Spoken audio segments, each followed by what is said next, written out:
अस्सलामुअलैकुम। TRP 360 के साथ मैं हूं आपकी मेज़बान तूबा खजर है। नाजरीन, गुज़िश्ता रोज़ इमरान खान साहब ने अपने ननकाना जलसे से ख़ताब करते हुए कहा कि उन्हें ये अंदेशा है कि कुछ ही रोज़ में उनकी कुछ गंदी वीडियोस जो हैं वो वायरल हो जाएंगी। इंटरेस्टिंग फैक्ट इसमें यह है कि मुल्क के एक नामवर सहाफ़ी और वज़ीर दाखिला इस बात का दावा कर चुके हैं कि उन्होंने वो वीडियो देखी है मगर उनके पास मौजूद नहीं है। इसी पूरे मौज़े पर आज के प्रोग्राम में बात करेंगे। हमारे साथ मौजूद है शब्बीर साहब। अस्सलाम वालेकुम शब्बीर साहब।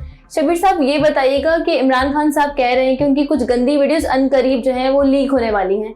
ये सियासी तौर पर कितनी डैमेजिंग होगी और इमरान खान की सियासत पर इसका क्या असर पड़ेगा? देखिए, डैमेजिंग तो बिल्कुल नहीं होगी। एक वन वर्ड के अंदर अगर मैं आपको कहूँ तो ये डैमेजिंग बिल्कुल नहीं होगी। इसका एक तारीखी पस मंज़र है, वो हम बयान कर देते हैं। पहली बात तो ये कि इमरान खान की गंदी वीडियोस अगर फ़र्ज़ करें, मैं बिलफ़र्ज़ महाल मैं ये बात करूं कि मैं बिल्कुल एग्जैजरेट भी करूं ना अपने माइंड को कहीं ले जा करके, और ये मैं मान लूं कि ये बिल्कुल सच्ची वीडियोस होंगी, तो अगर ये सच्ची वीडियोस भी होंगी तो भी इसका सियासी नुकसान इमरान खान को हरगिज़ नहीं होने वाला। क्यों नहीं होने वाला? इसकी वजूहात हैं, इसका एक तारीखी पस मंज़र है। अब आप ज़रा थोड़ा पहले चली जाएं और आप चली जाएं आयशा गुलालई साहिबा, याद होगा आपको, PTI की बड़ी मशहूर रहनुमा थी, जिन्होंने इमरान खान साहब पे इल्ज़ाम लगाया था कि इमरान खान साहब उनको नाजेबा मैसेजेस करते थे, उनको हरासानी का निशाना बनाते थे। उन्होंने बड़ी प्रेस कॉन्फ्रेंसेस की थी, बड़ी मीडिया ने उसको हाइप दी थी। आज आयशा गुलालई किधर है? किसी को पता भी है? वो लोग जो उनको टीवी पे घंटों घंटों बैठा के इंटरव्यू करते थे, उनको याद भी है कि आयशा गुलालई किधर हैं। इमरान खान तो आज भी यही है, और इमरान खान मेरे ख्याल में उस वाक़े के बाद और बहुत सारे वाक़यात के बाद मज़ीद पॉपुलर होते चले जा रहे हैं। तो मेरे ख्याल में इससे कोई नुकसान। दूसरा जो वाक़या था जो कि सबसे पहले आया, वो सीता वाइट स्कैंडल था। जब लंदन में थे उस वक्त ज़ाहिर है इमरान खान सियासत में नहीं थे, वो क्रिकेटर थे, उनके यकीनन ताल्लुकात थे, दोस्ती थी, जो भी थे, मरासिम थे, और फिर उनकी एक औलाद के बारे में बातचीत करना, गो के वो सच हो या झूठ हो, इमरान खान ने उसको डिनाई नहीं किया। By the matter of fact उन्होंने आज तक अपनी उस औलाद को डिनाई नहीं किया है, एक्सेप्ट भी नहीं किया है, डिनाई भी नहीं किया है। लेकिन इसका भी फर्क सियासी तौर पे इमरान खान को आज तक नहीं पड़ा। इमरान खान पॉपुलर हैं और मेरे ख्याल में पॉपुलर ही रहेंगे। फिर आ जाए उनकी दूसरी मिसेज में रेहाम खान साहिबा, जब उनकी सेपरेशन हुई अपने हस्बैंड से तो उन्होंने एक पूरी किताब लिख डाली। उस किताब के कुछ सफ़ात जो हैं वो अभी हम डिस्प्ले भी कर रहे हैं इस शो में। उसमें उन्होंने क्या कुछ नहीं लिख दिया, यानी कि आप सोचें कि अपने बेडरूम के बारे में उन्होंने कि इमरान खान किस तरह से सोते थे, सोने से पहले उनकी क्या एक्टिविटीज़ होती थी, फिर ये कि उनके मुराद सईद से किस तरह के जज्बाती ताल्लुकात थे। जज्बाती के साथ साथ उन्होंने ये भी लिख दिया, हिंट किया उसके अंदर कि जिस्मानी ताल्लुकात भी थे इमरान खान साहब के, तो ये भी था। अली अमीन गंडापुर के बारे में उन्होंने क्या लिख दिया। उन्होंने एक और बड़ी मोहतरम खातून है अंदलीब अब्बास साहिबा, PTI की रहनुमा है, उनके बारे में, उज़मा कारदार साहिबा जो उन दोनों PTI में होती थी, आजकल नून लीग में होती हैं, उनके बारे में क्या कुछ लिख दिया। लेकिन इमरान खान साहब को, और बाय द वे ये उस वक्त किताब आई थी जब इलेक्शन बिल्कुल करीब थे, लेकिन इलेक्शन का इनके ऊपर कोई असर नहीं पड़ा इन किताबों का। तो इमरान खान साहब की कैरेक्टर असैसिनेशन करना, आप उनके ज़ाती जो ज़िंदगी है उसको स्कैंडलाइज करके उनके वोटर्स को उनकी तरफ से नहीं हटा सकते, बल्कि आप शायद, मैं आपको बताऊं, आप हमदर्दी मज़ीद पैदा कर देंगे। आप मज़ीद उनके लिए उनके जो सपोर्टर्स हैं उनके दिलों में हमदर्दी भर देंगे। ये हमेशा से होता है और आइंदा भी होगा, कोई भी करे, किसी के खिलाफ भी करे। ठीक है शब्बीर साहब, ये पहला वाक़या तो नहीं होगा, माजी में भी ऐसा हो चुका है, तो माजी में जिन सियासतदानों के साथ ये हुआ आप उनके बारे में अगर हमें बताएं। देखिए, सबसे जो प्राइम केस है ना, देखिए मैं आपको बताऊं कि सिर्फ इस पूरी की पूरी उसके अंदर जो है ना सिर्फ 2 अफराद थे। एक इमरान खान सेकंड शिकार है। पहला शिकार जो थी वो शहीद बेनज़ीर भुट्टो थी।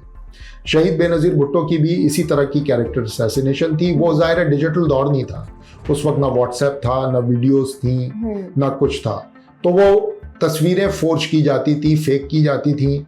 उनको जो है वो नून लीग के हामी रिसालों में या जमात इस्लामी के हामी रिसालों में और अखबारात में और जराइद में छापा जाता था। बाज़ाब्ता जो आजकल पीटीआई इल्ज़ाम भी लगाती है कि हेलीकॉप्टर से वो पैम्फलेट्स जो हैं वो गिराए जाते थे नून लीग की तरफ से बेनज़ीर साहिबा को स्कैन। बेनज़ीर वेस्ट में रही थी, बेनज़ीर जैसे इमरान खान वेस्ट में रहे हैं, बेनज़ीर बिल्कुल वेस्ट में रही थी। वो ऑक्सफोर्ड यूनिवर्सिटी से ग्रेजुएटेड थी, उनकी अंग्रेज़ों से दोस्तियाँ भी बहुत ज़्यादा थी। उन्होंने वो एक मॉडर्न खातून थी, वो पार्टीज़ में भी जाती थी जब वो स्टूडेंट लाइफ में थी। तो उसको स्कैंडलाइज करने की कोशिश की गई। कभी उनकी बिकिनी के साथ फेक तस्वीर अखबारात में छाप दी गई, कभी उनकी डांस करते हुए तस्वीर छाप दी गई, कभी उनकी अल्कोहल पीते हुए तस्वीर छाप दी गई, कभी उनकी मिनी स्कर्ट में फेक तस्वीर छाप दी गई। यहाँ तक कि नुसरत भुट्टो साहिबा, अब आप सोचें कि नुसरत भुट्टो जो वालदा थी बेनज़ीर भुट्टो की, उनकी डांस करते हुए फेक तस्वीर कोई फॉरेन किसी डिग्निटरी के साथ छाप दी गई और इस तरह से स्कैंडलाइज किया गया। लेकिन उसका नतीजा क्या निकला? उसका नतीजा ये निकला कि बेनज़ीर कभी भी इस मामले पे अनपॉपुलर नहीं हुई, उनकी पजीराई बढ़ती गई। इसलिए कि लोग ये समझते हैं कि क्या चीज़ जाली है और क्या चीज़ असली है। तो ये एक बहुत ही छोटी हरकत है जो की जाती है। और मैं आपको बताऊं, ये एक ही सेक्शन ऑफ सोसाइटी है, ये एक ही तबका है इस माशरे का जो ये काम करता है। पहले ये बेनज़ीर के खिलाफ कर रहा था क्योंकि बेनज़ीर मैसिवली पॉपुलर थी, और फिर अब ये किया जा रहा है इमरान खान के खिलाफ क्योंकि इमरान खान इनके लिए दर्द सर बन गए हैं, आवाम उनके पीछे चल पड़ी है। और दुरुस्त है या गलत है ये बहस तो मैं नहीं करता, लेकिन आवाम उनके पीछे है। इसलिए अब जब सियासी मैदान में आप उनको शिकस्त नहीं दे सकते तो आप इन ऊंचे हथकंडों पर जातियात पे आ जाते हैं। बिल्कुल। अच्छा शब्बीर साहब, हामिद मीर साहब और राना सनाउल्लाह साहब ये दोनों चैनल्स पे आके दावा कर रहे हैं कि हमने ये वीडियोस देखे मगर हमारे पास मौजूद नहीं है। तो ये कौन लोग हैं जो इन्हें वीडियोस दिखा रहे हैं और फिर ये वीडियोस इनके पास अवेलेबल क्यों नहीं है? देखें, वजीर दाखिला के पास तो डेफिनेटली होनी चाहिए। अगर वीडियो वजीर दाखिला के पास नहीं है या किसी और के पास है तो किसके पास है? हामिद मीर साहब तो चले एक सहाफ़ी है ना, उनको तो कोई भी दिखा सकता है, ठीक है। लेकिन वजीर दाखिला साहब जो हैं वो कल एक प्रोग्राम था समा टीवी का नदीम मलिक का, उसमें हंसते मुस्कुराते कह रहे थे कि मैंने देखी है बड़ी गंदी गंदी वीडियोस हैं। मैं आपको एक बैकग्राउंड, एक वाकया सुनाता हूँ राना सनाउल्लाह साहब से जुड़ा हुआ। राना सनाउल्लाह साहब 80s में पीपल्स पार्टी के रहनुमा हुआ करते थे, ठीक है। और उन दिनों एक स्कैंडल बड़ा मशहूर हुआ था और वो उड़ाया स्कैंडल जो है वो राना सनाउल्लाह ने था। उन दिनों वो पीपल्स पार्टी के कैंप में होते थे और वो स्कैंडल ये था कि मियाँ नवाज शरीफ का माशका चल पड़ा है ताहिरा सैयद जो बड़ी मशहूर गुलकारा थी उनके साथ, और नईम बुखारी साहब जो आजकल वकील रहनुमा हैं पीटीआई के, उनकी वो अहलिया थी। और ये बताया गया था कि नवाज शरीफ वजह बने हैं तलाक की नईम बुखारी और ताहिरा सैयद की। अच्छा। ये वाकया हुआ था और इसको बहुत उछाला था राना सनाउल्लाह ने।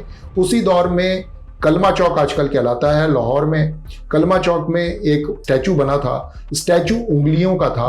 उंगलियां बड़ी मशहूर थी ताहिरा सैयद की, वो क्योंकि वो एक उनका स्टाइल था अपना यूनिक, उंगली ऊपर करके वो गाती थी, हाथ ऊपर करके गाती थी, तो वो उंगलियां दिखा के गाती थी, तो वो उनका स्टाइल था, वो मशहूर हुआ था। तो ये उड़ा दिया गया कि नवाज शरीफ साहब ने ताहिरा सैयद की उंगलियां बनवा दी हैं, और ये भी राना सनाउल्लाह साहब का काम था। इस मामले को लेकर के बेनज़ीर भुट्टो साहिबा बड़ी खफा हुई थी राना सनाउल्लाह से, और उन्होंने उनको पार्टी से निकाल दिया था कि आप किसी भी, चाहे हमारा मुखालिफ भी हो, उस पर जाती हमले नहीं कर सकते, उसको स्कैंडलाइज नहीं कर सकते। ये है राना सनाउल्लाह साहब का माजी। और हाल ये है कि वो मुस्कुरा के कह रहे हैं कि वीडियो मेरे पास है नहीं लेकिन गंदी।